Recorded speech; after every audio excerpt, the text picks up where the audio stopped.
The Los Angeles Rams back at home for the final 2 weeks. First of two, Arizona Cardinals getting the business. Arizona Cardinals are 7-8. The Rams 9-6. SoFi Stadium, the stage for this matchup. 5:15 p.m. kickoff time on NFL Network. If you're watching at home, unless you're just going to be there, then go have a friggin' sweet time, dude. We get Rich Eisen and Kurt Warner on the call. Jamie Erdahl will be on the sideline. Cool for Kurt to be able to, call a game for one of his favorite NFL teams in the entire universe, the Cardinals. That's awesome for him. High of 62 in Inglewood on Saturday. Upper 50s to start the game. Should be mid 50s at the end of the game if you are heading out there. So make sure you are prepared for that as needed. All right. You betters -6.5 for the Rams on the line there. That's a pretty good one, man. That's kind of more in line what I thought the Jets line would be, and would have covered. Just saying. -290 on the money line. 47.5 for your over under. As far as your pants picks goes, I realized I forgot to talk about this last week, but we did do it, of course. But the Rams back at home and in the royal jersey for this one, and we only got one sole pick. That's coming from Payo time, as I think I got into the head of Rams house and convinced him to go with the royal. Although I don't know why I wanted to do that. I don't know why I tried to convince anybody. All right, I just feel like the Rams are making a royal push this week. For whatever that means. I don't know if there's a double meaning there or not, but either way, I feel good about going the Royal on Royal. We have not seen that combo this year, so that would be a first on the season, but feels like something that we would do. It's about Christmas time as well, which, I don't know, maybe that Broncos game is just staying in my head, that I feel like if it's Christmas time, the Rams are on blue. You know what I mean? Maybe I'm wrong. Arizona Cardinals have officially been eliminated from the playoffs with a 7-8 record, and they also could, in theory, also still be above 500. The Rams already clinched an above 500 record by their win in New York last week against the New York Jets. Rams looking for their 33rd playoff appearance in franchise history. They are 26-28 in the postseason all time, so maybe we can take the lead in that realm and also, make that trophy case look a little sicker. You know what I mean? That'd be pretty sweet stuff, man. It would also only be the second playoff game for the Rams since the Super Bowl win. I've only played in one since then, which, that wasn't that long ago, obviously, but it's starting to feel like it was, and especially when you say we've only been in one playoff game since that Super Bowl, it's like, oh, that's like, I feel like we're always there, dude. Like, you know what I mean? So maybe I'm alone there, which, possible. Injuries, none. That's pretty cool, huh? None to talk about for the Rams. That it's empty. It's just there's just nobody there. All right. And as far as what we know from the Arizona Cardinals now is they will be down there starting left tackle and starting right tackle. We'll talk about the potential impact of that here in a moment. This is the 94th all-time meeting between these two teams, which does mean 100 will be the second meeting of the 2027 meeting. Or season, unless these two teams happen to meet within the next few years in the playoffs. Rams do lead the all-time series 50, 41, and 2. The last time these two teams met was just earlier this year, 41-10. That was in week 2. Not a good day for the Rams. One of the worst days under McVay, I think, as far as like just effort level goes. It was just a bad day. Really not a lot of good to take away from that one. I think everybody kind of agrees, though, that was a dud. Kind of let it get away from us early and then just never really wrangled it in. And, Arizona Cardinals got us, man. It happens. First ever time these two teams met was on October 3rd of 1937. That was Chicago versus Cleveland, and the Chicago Cardinals beat the Cleveland Rams 6-0. The Rams had their first loss in Arizona since 2014, so Aaron Donald only saw the Rams lose in Arizona one time in his career. It was his rookie season, and didn't lose there again, which is pretty sweet stuff. The Rams have also won 13 of the last 16 against the Arizona Cardinals. Definitely just giving them the business, And the Rams at home versus the Cardinals lead that all-time series 25-23, so that one is definitely tighter. The Rams beat up on the Cardinals in Arizona or wherever they play, whether that's, Chicago, St. Louis, or Arizona. Rams tend to do a good job wherever the Cardinals are hosting them. Some stuff that we're watching for in this game, of course, the Rams are very much a different team from that Week 2 meeting, And I would even say if you're watching game previews from, Cardinals creators or even Rams creators, and anybody's kind of referencing that week 2 game to talk about this game, I think it's irrelevant. I really do. This team is so different from back then. First of all, we were down a lot of guys. Our offensive line was still beat up. A.J. Jackson was still suspended for that. Then we lost Cooper, we lost Puka, like stuff like that. It's just, that was such a different team. And then also you look at the defense. That was like Jared Verse and Braden Fisk and Cam Kinchen's second career game. So obviously they weren't in their rhythm yet, and very much more so today. So I just don't think that looking at that week 2 game and trying to pick anything like, well, the Rams did this and the Cardinals did this, I think that's irrelevant. Throw that out. We're a different football team, and I think largely they're a different football team. They were better in the beginning of the year. They're not that good right now. The Rams were not that good then. Much, much better football team now.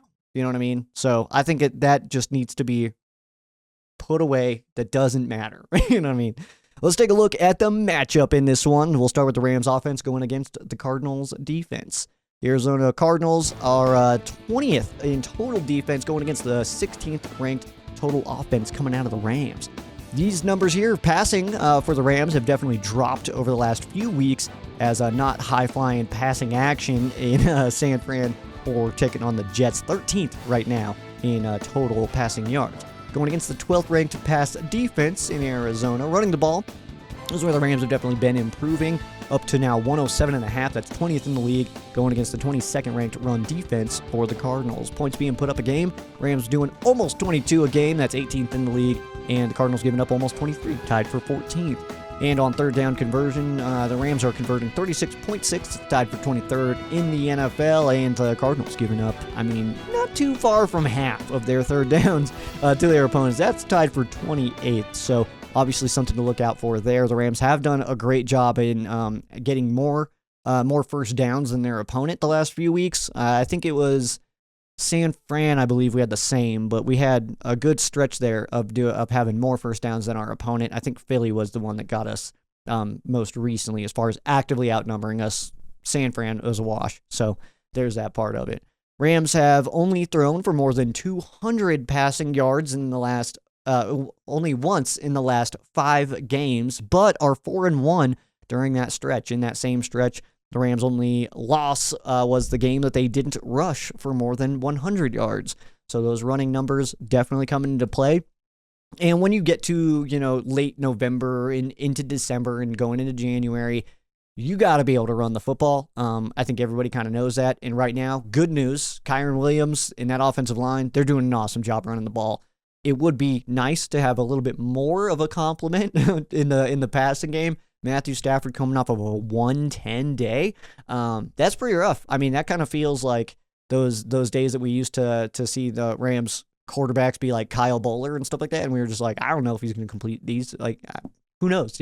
And I'm not going to say that Matthew Stafford's playing poorly or anything like that, because he is not necessarily playing poorly. He had that pick against the Jets that was kind of one of those like, come on, man. But almost like, get that out of the way, and do that against the Jets in a game that's like, we're just gonna go ahead and not crush them, but it was just like overall looked like a better football team, and just the length of the game, we led to more points than them. So, but like I said, 110 passing yards, and back-to-back games where Stafford and the pass game did not really get going, but San Fran was rainy and wet and kind of lame and stuff like that, and then it was super cold out in New York to take on the Jets. So I kind of attribute it to that as well, not necessarily Matthew Stafford playing poorly. It's just a couple of back-to-back road games where we kind of got unfortunate weather, but now we get back to Southern California where Matthew Stafford and the gang should be able to get it rolling a little bit more.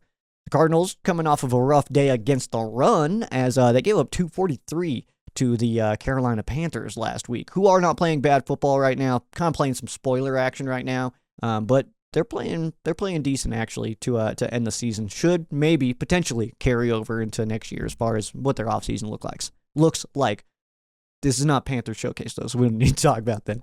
Cardinals haven't given up under 100 rushing yards in the last 3 games, so something that Kyren Williams should be able to take advantage of, especially with them big boys up front, just pushing dudes back, man. That's been awesome to see. The run blocking from this Rams offensive line has been really sick, and even when it's not, Kyron is able to push piles. He's able to kind of find really small holes and kind of keep pushing, get an extra 2, 3, 4 yards on runs, which obviously those add up real nicely. And by the end of the game, you're looking real nice. And rewatching the Jets game, one thing I think it stuck out to me more in this game, but it definitely is something that we've seen all year, is this offensive line pushing piles and just the way that when Kyron is, getting stood up and he's pumping his feet, all 5 of them are going at least towards the pile to push it. And that's been really fun to watch, and something I think you should watch as you're checking out the game. Watch the offensive line and watch the way that they make those pushes, man, because that's helping a ton, or picking up big first downs on stuff like that when it would have been like a 2nd and 4, 3rd and 3 or something like that. Instead, we're getting first downs. So definitely top tier stuff there. Rams offense has been rolling on the ground, likely going to attack that pretty heavy this week. Like I said, they've been playing well there, and just, we're in that time of year, man. So going against the Cardinals as well, not really sure what we'll get out of the Arizona Cardinals, considering they were just eliminated. I don't think that they're really doing the draft pick thing and trying to see how high they can get, because, obviously they're sitting middle of the road right now, so I don't think that, being 16 or 17 is going to really matter to them. You can get really good players anywhere in the draft, and the Rams prove that, I think, more than anybody. But also, Rams have not given up a sack in the last 3 games, which is an incredible streak coming from this Rams offensive line. Cardinals, though, had 3 just last week against Bryce. Best matchup on this one for Rams offense going against that Cardinals defense. I'm going with Kyron Williams against Kaiser White. I like Kaiser White. I think he's a really good linebacker. I like Kyron Williams more, especially in this matchup. I think that this will be a fun one to watch, though, considering the talent of White. Rams passing attack, though, hasn't really been firing like the way we want it to. So between that, and in fairness, like I said, those road games, bad weather, cold, stuff like that. But the Rams will likely continue to hammer the run game this week, just considering the time of year. And Kyron is playing really, really well. But like I said, playing awesome. Hopefully he plays so well that we don't even see him week 18. That's kind of what I'm hoping for. But like I said, White is a really solid linebacker, so those will be fun matchups to watch for sure. And hopefully we can see some Kaiser White ankle guts being spilt on the SoFi turf. That'd be pretty sick stuff. Which brings us into our 3 to see, which I'm starting off with Kyron Williams, because the way that he's running right now, he's on pace to have one of the better seasons for a Rams running back that we've ever seen, and kind of did it quietly. I think considering that the Rams, we know that the passing attack with McVay and this squad has been, top tier since he's shown up, and how Cooper and Puka and Tyler and DeMarcus and like all these guys are obviously on fire, but Kyron Williams, man, the way he's running right now, playing really good football.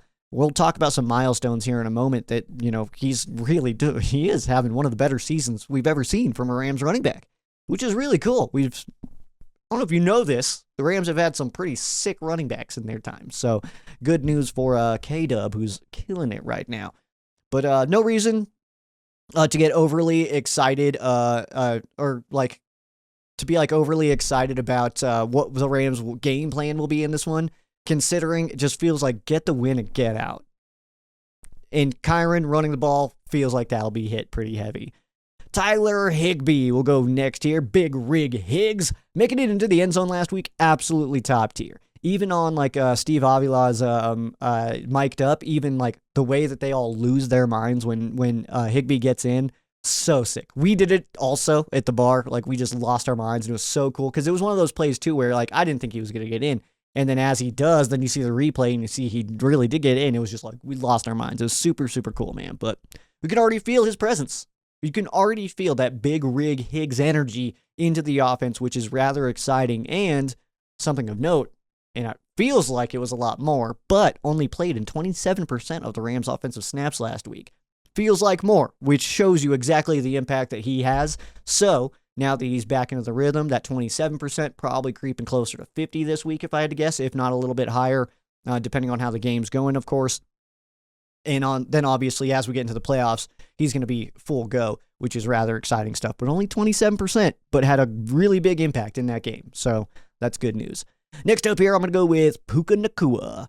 I'd definitely love to say that Kupp goes off this week, and that is always an option.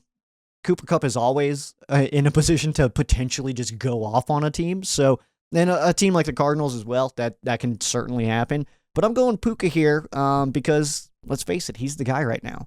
He is the guy. He's getting more snaps than Cooper Kupp. I think Cooper Kupp, I don't have the numbers in front of me anymore. Cooper Kupp's snap numbers, it was pretty close. He was only a couple snaps below Puka, and then also only a couple snaps above DeMarcus as well. So pretty tight in there as far as the snap counts go. And I've been really curious into the snap counts this season specifically and seeing how the Rams are deploying these guys and how 4 Rams tight ends have more snaps than Tutu. You know what I mean? Like, I think that kind of stuff is really telling. And people always disagree with me on the Tutu stuff. And it's not that I dislike the guy. I think he's awesome. I just think that he's gone after this year. And it's because his role in this team just isn't that hefty. That's all beside the point because Puka Nacua is who we're talking about here on the 3 to C. But the Rams will need a spark in the passing game, man. And I think that if they are going to get that this week, I think it comes from Puka Nacua. To kind of just really get that rolling. You kick that first Puka Nacua domino over, and then all of a sudden, Cooper Kupp is more open now. Tyler Higbee's getting some really sick catches. Tutu's flying past the safeties and stuff, and then DeMarcus is out here killing it, getting wide open in the end zone for no reason at all. Stuff like that, man. So I think that Puka will be the one to kind of spark it, but he's definitely taken over that top spot in the wide receiver room, and I don't think that should really surprise anybody. Let's flip over to the other side of the football here. We got the Cardinals offense going against the Rams defense. So the Cardinals almost have a top 10 offensive unit sitting right now with the 11th ranked offense going against the Rams defense, which is 24th in the league right now as far as total yards goes. Has been playing well in the last few weeks, so we'll kind of dive into that in a second. Passing the ball, 21st ranked pass attack for that Cardinals offense, and Kyler Murray going against the 19th ranked pass defense coming from your young Rams secondary, young Rams defense entirely. 4th ranked run attack for the from the Arizona Cardinals. James Conner and Kyler getting it done there. The Rams 25th against the run. Points being put up almost 23 for the Cards. That's 14th, and giving up a little over 23 for your Rams. That is 17th. And on third down conversions, top 10 for the Cardinals, sitting at number 8 in the league. And the Rams defense giving up almost 40%. That is 17th in the NFL. So Rams defense has given up 14 or less points in 3 of their last 4 games. That one in there, of course, being the 42-point performance from the Buffalo Bills. A game that if you were there, dude, you get it. You get how awesome that was, man. Being in the building for that one, absolutely chaotic. But outside of that game, the Rams defense has been, kind of shutting people up a little bit on the points, which is good news. Like I said, just 14 or less in the last 3 and only 15 points given up in the last 2 games. So that's good news there. Rams run defense giving up less than 4 yards a carry in each of the last 2 games as well. And, I mean, you got to look at that. Breece Hall and the Jets, they had not really gotten the run game going. And then before that, I don't even know who's running the ball for the 49ers anymore. They're so deep into that running back depth chart that these are dudes I've never heard of and stuff. So I think that does need to be considered, especially when, that Saquon game is still kind of just being a thorn in my brain, man. I can't get that out of there. So we just got to shut somebody down who's really sick in order for me to feel better about it, because I'm still a little bit nervous about that run defense until further notice, man. And also James Conner coming off a game where he averaged more than 7 a carry. Big day for James Conner last week. So obviously that's something that we'll watch out for. Kyler also ran well last week, had a rushing touchdown. But I thought it was kind of interesting, too, diving into this game and this matchup, that the Rams haven't given up a rushing touchdown to a running back since Saquon, which feels like a while ago. Feels like that game's been done for a bit now, but have given up 3 rushing touchdowns since then, but those were all to Josh Allen. So, and they were all like a quarter of a yard, so, not nothing too crazy, but Saquon, the last running back to score on the Rams. Best matchup that we're going with here, I'm going to say Marvin Harrison going against Darius Williams, D-Will. As Harrison will get reps against, obviously, D-Will and whoever's opposite. I don't know if that's going to be Akello or Kobe. Don't know that answer yet. If I had to guess Akello, but maybe, I don't know, actually. It's hard to tell. But obviously, Harrison had a really big day against the Rams. The first meeting, Darius Williams was not here for that game. He was still hurt. But Harrison's 130 versus the Rams in week 2 is his single game high. Of course, being his rookie season, very easy to look at those numbers, but that is his career high at the moment.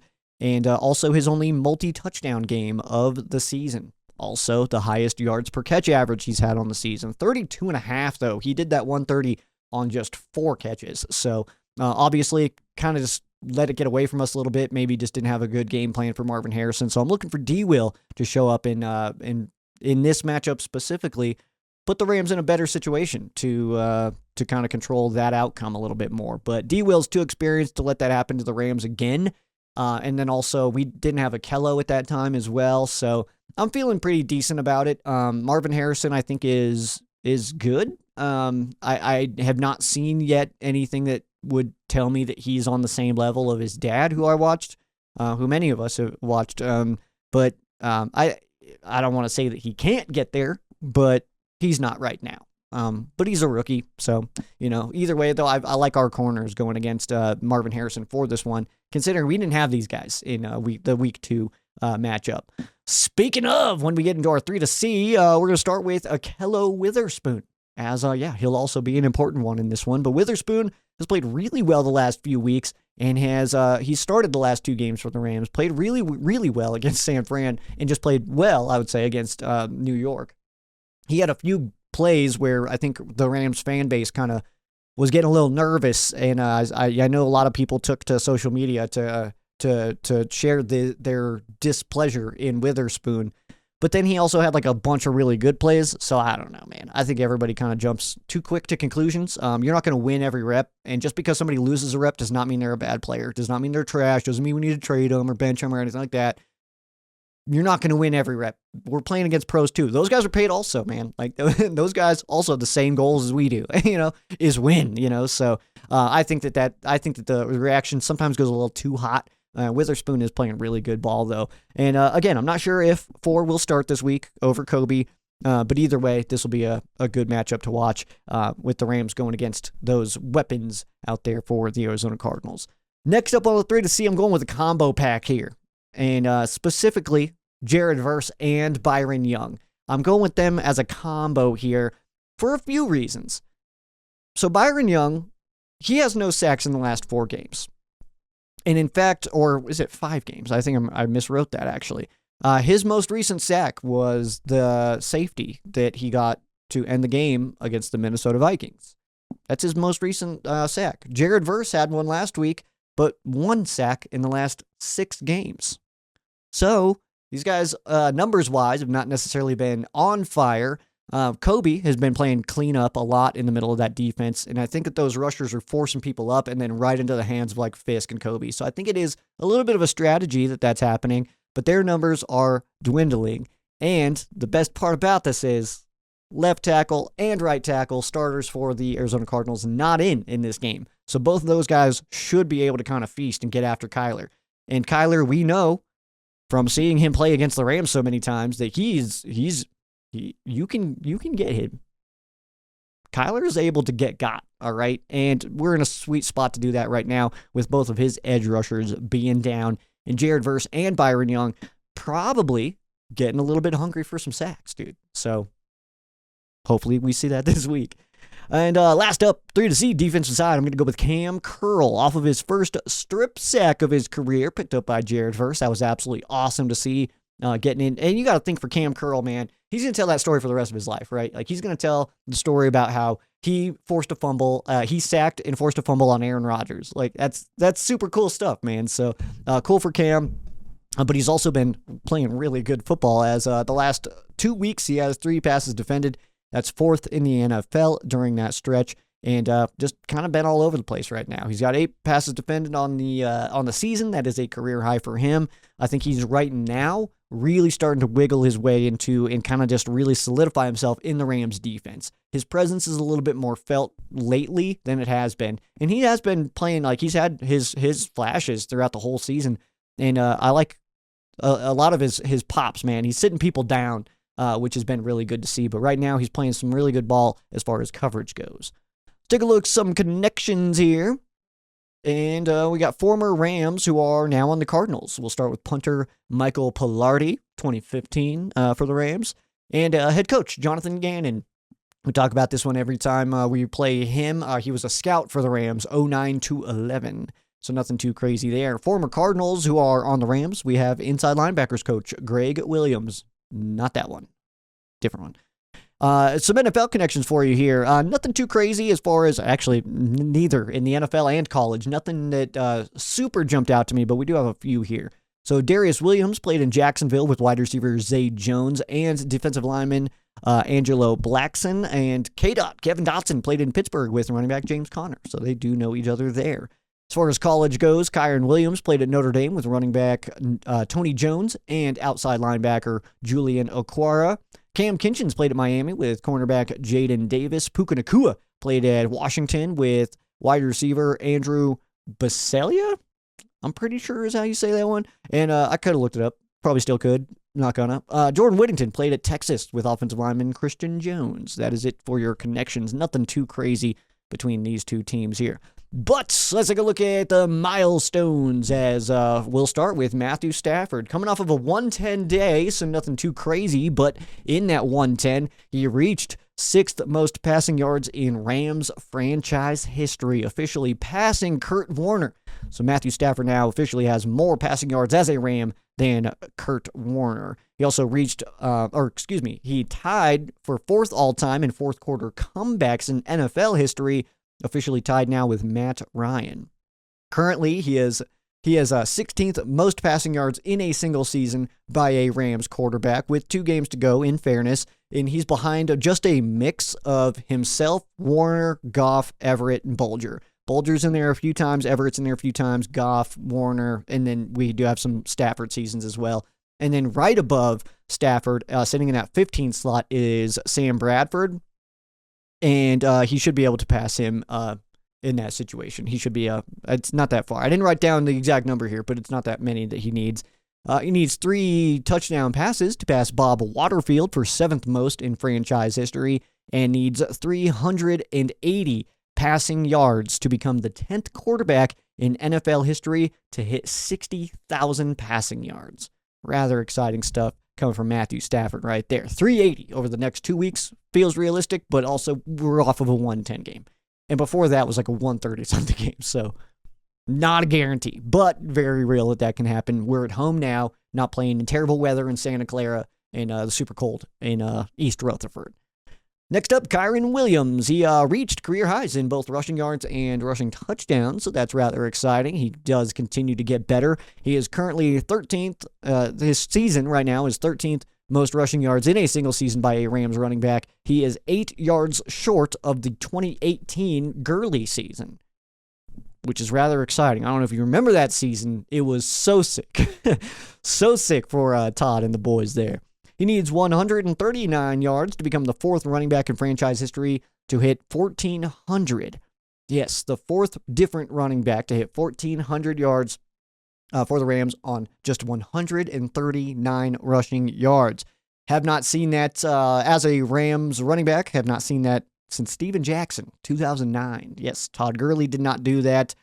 Steven Jackson, most recent 09, which blows my mind. And also, by the way, sidebar, the 09 Rams getting a 1,400-plus season out of Jackson, dude. The rest of that team was so bad, dude. We won 1 game, but we had one of the sickest seasons out of a running back in our team's history. Come on, man. Gosh. Rams have come a long way. Also, Kyron Williams currently on pace for 1,409. That would be 7th most in a single season in Rams history and more than any Marshall Faulk season. So pretty cool stuff there. He's also currently tied for 8th most rushing touchdowns by a Rams running back in a single season, so can slip into higher with any. 5 fumbles on the season. That's tied for the 82nd most in a single season with like 40 dudes. And I mentioned that one because it stuck out to me that Eric Dickerson's 2105 season, he had 14 fumbles.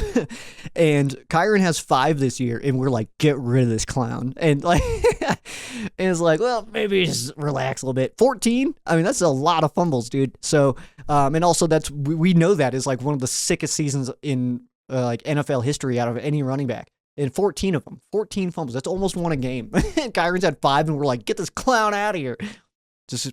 We just need to relax, I think, a little bit. Kyron needs 113 yards to pass Cleveland Gary for 15th most in Rams franchise history. He needs 3 rushing touchdowns to tie both Roman Gabriel and Dick Hayner for 10th most in Rams franchise history. Next up, Puka Nacua needs 40 receiving yards to pass Ron Jesse for 21st most in Rams history.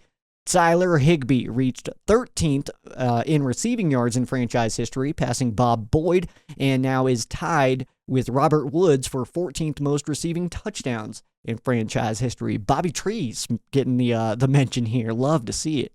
Rams offensive line reached 3 straight games without a sack. That is the second longest streak in franchise history and the first time in a long time. Quentin Lake reached 100 tackles on the season. He is the 11th Rams defensive back to accomplish that feat, and the first one since Jordan Fuller did it a few years back. Joshua Carty. Didn't think we'd get this one in here, did you? Joshua Carty. Carty time. Carty on, Wayne. When it's time to Carty, we will Carty hard, man. And other party puns. But Joshua Carty does need just 1 made field goal to pass Greg Zuerlein for the most made field goals by a Rams rookie kicker. Greg Zuerlein, GZ, Greg the Leg. Man, we have some sweet nicknames for kickers around these parts, man. and we'll wrap it up with our record watch, which is still Christian Roseboom. That is right. Currently on pace for 145 tackles. That would tie the Rams' single-season record set last year by Ernest Jones. So I'm kind of hoping that Christian Roseboom can stack them up this week and hopefully the following week as well. But if we also get the Seahawks game that doesn't matter, I mean, I don't really want that because I think meaningful football is way cooler than meaningless football. And maybe I'm alone there, and I realize that meaningful football could be coming after meaningless football, and that it would in that situation. But still, meaningless football is so boring, dude. Like, even like the 52-0 win against the Raiders, like, yeah, it was awesome to be able to talk all that trash and just be like, dude, crushed you guys, man. But actively watching the game unfold, it was only cool till like halftime. Then I was chilling, you know what I mean? Like, then I'm just like hanging out, the rest of the time. So I like it when it's action packed and real tight in there and stuff like that. So hopefully we get that. And, yeah, we'll see what happens, though. Christian Roseboom, though, looking at potential Rams record for most tackles in a single season. We've come a long way since those James Laurinaitis days, as those records now starting to fall. But we also have an extra game now, so records are going to be falling. That is all. And I did just, this has been sitting here for this show. Covering my mug right now. I just want to show this off real quick. It's Christmas Day, like I said, that I'm recording this. My mom made my cat this little helmet. It's crocheted, and it's got little ear holes and stuff. He hates it, obviously, but we'll make him love it, dude, because this is the coolest thing I think I've ever gotten in my life, man. So, yeah, like my cat, Carl is his name. Maybe I'll remember to put a picture of him up this time. I realized I forgot last time, so maybe I'll remember this time. We'll see what happens, so...